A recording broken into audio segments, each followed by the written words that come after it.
خب بشین.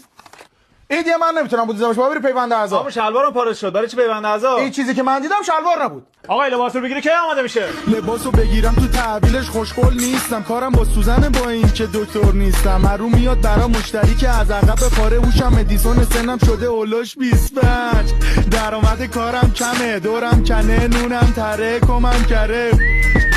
ای برقره ای همقنه گر میخورم تو بنه. سلامتون برای شو. ای سرت بخوره تو گذاشتیم ما جواز رپ بگیریم.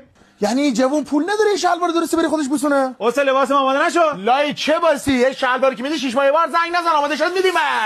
به تنگه ای سوزنو هم که باشی نخد میکنم. آقا لباسم آماده نشد. چرا دوختمش تا اتوش کنم؟ خب بده پروش بکنم. تا اول بودوزمش. خب بده ببینمش. کاکا بذار تو پیداش کنم. خدایا از کجا بگم شلوار گم شده. آقا کردی هم میدوزی؟ من فقط میتونم کردی برقصم.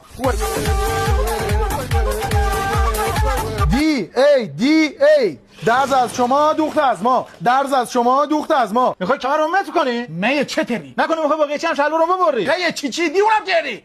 آقا ببخشید سرویس پیدا داشتی کجا؟ کنار دستشویه. مرسی. خره مردی که. آقا بی زحمت میخوام شلوار برام بدوزی. خونه تو کجا؟ من رسا چیکار خونمون داری؟ خب میخوام ببینم کجا برات بودم بیارمش. والله راست بگی. سلام واسه قربون. با این بچه صابون ما رو تو بردی؟ نه والله. این سوزن رفتم که خیلی تیزه نخ کردم توشا.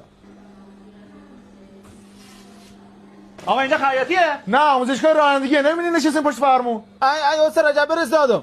تکون نخو که عمو میشه عمه. یعنی امروز اتو اما کاملا بی بخار. میگم حالا راستی چقدر به اون میدیش؟ درش کنی زود. واسه قربون تنگ هم میکنی؟ کارم ناشکری کنم تنگ کوتاه گشاد بلند.